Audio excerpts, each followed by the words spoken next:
But ladies and gentlemen, this man, Sandra is a comedian, but he has a way of mimicking people. And now he's going to do what he knows how to do best. Please put your hand together as I bring up Kosu Flex. Can we please put your hand together for Kosu Flex? Can we celebrate him? Someone get it, Dada. Yes. Yeah, Kosu Flex, thank you. All right. Annyeong. Do we have to drum all over celebrating? Somebody say Opa. Somebody say Oma. Rabuni. Rabuchi. Alright, let's do it quick. When I say Oma, you say Opa. When I say Rabuni, you say Rabuchi. Are you ready now? Oma. Rabuni. Araso, Kansamida. Alright, thank God they call me Kosu Flex King. Now maybe the Korean, Indian, Niger guy. They call me Opa, they call me Kosoli. What am I shaking it? What am I go? Alright, my assignment here, they're very quick. And I go do them sharp, time no late. Alright, ladies and gentlemen, imagine now say we get a series of skit makers, Nollywood actors on the stage. How this stage will be? The first person will go enter. By their voice, you shall what? The first person, you hear something like this. This guy will not wear green. Will not work out, enter stage. You see something like this. Wow, ladies and gentlemen. Wow. Thank you so very much. Thank you for having me. God bless you. God bless you. You're very sure.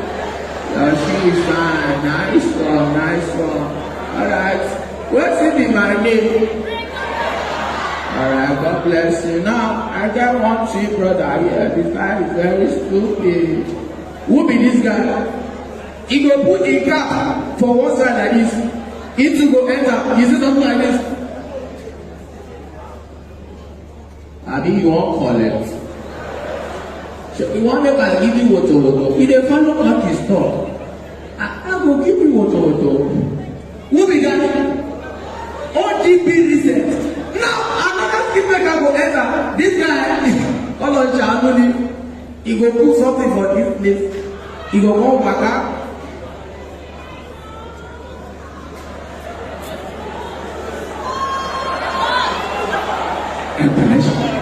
Anything?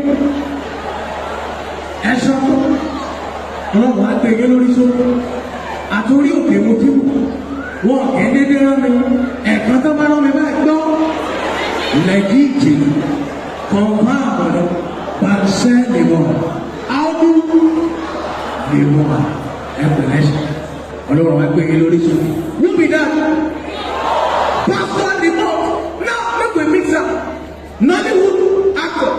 The guy will not enter. You see something like this.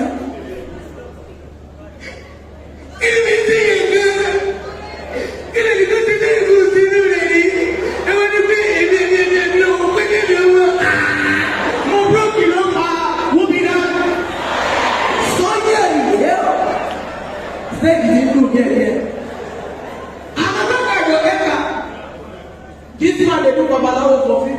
Yoruba people, you go just do something like this.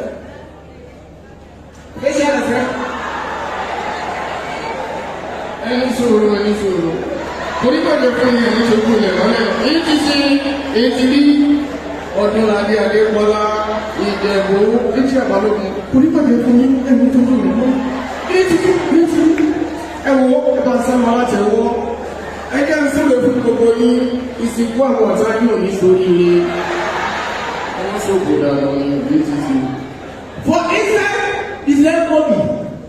Lálù take another friend. Never ti gbóhùn yẹn tẹ́tí máa mọ̀. You hear something like this? Ara pápá báyìí láàbẹ̀tù. Ibi ìgbọ̀rọ̀ báyìí láàbẹ̀wò ẹgbẹ́tẹ̀ ń bọ̀.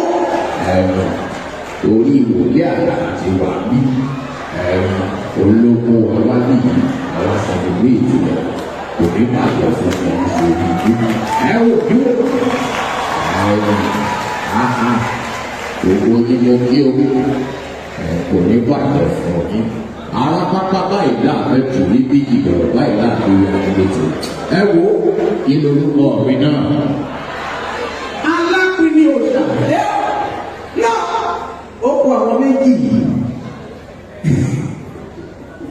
Ladies and gentlemen, when you hear these kind boys, the particular ìrìn yẹn lásán ẹ̀tí máa mẹ́tí mo sọ.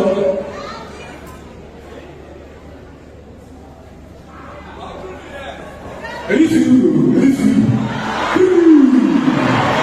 Ẹ̀yin èèyàn mi ló kọ̀ láti lẹ́yìn ó ti dúdú omi.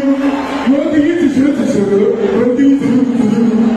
Ẹ̀yin èèyàn mi ẹ̀ mú kékeré ẹ̀bùn mi. Mú kékeré ẹ̀bùn mi lórí ìrètí wà lẹ́yìn ìrètí lórí tó ṣàánú. Náà ẹ wò ó ti ní ibẹ̀ ní ìgbọ̀nà. Ọ̀pọ̀lọpọ̀ níbi tí ó tutù. Orí búrúdù.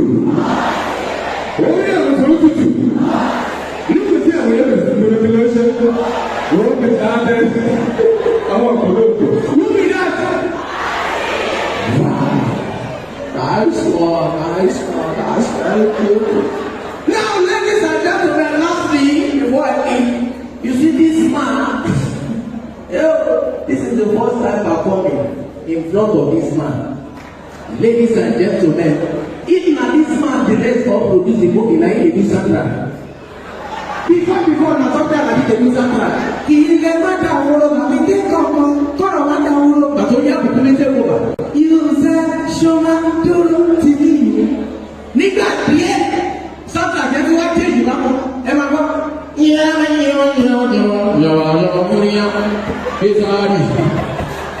But ladies and gentlemen, this man, soundtrack you hear something like this.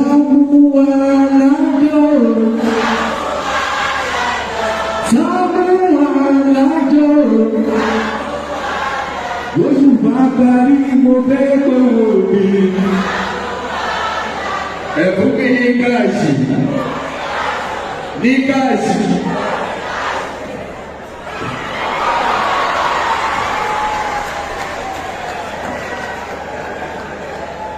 Onípàjẹ́ fún yẹn ní ṣe onígbórógbó.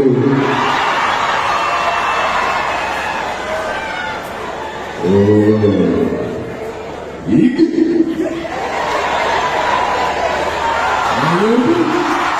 Àwọn ti sọ orí rẹ̀ látàlá. Onípàjẹ́ fún yìí. Bàálí ìgbésọ̀ kò ní jẹ́ ẹ̀kọ́.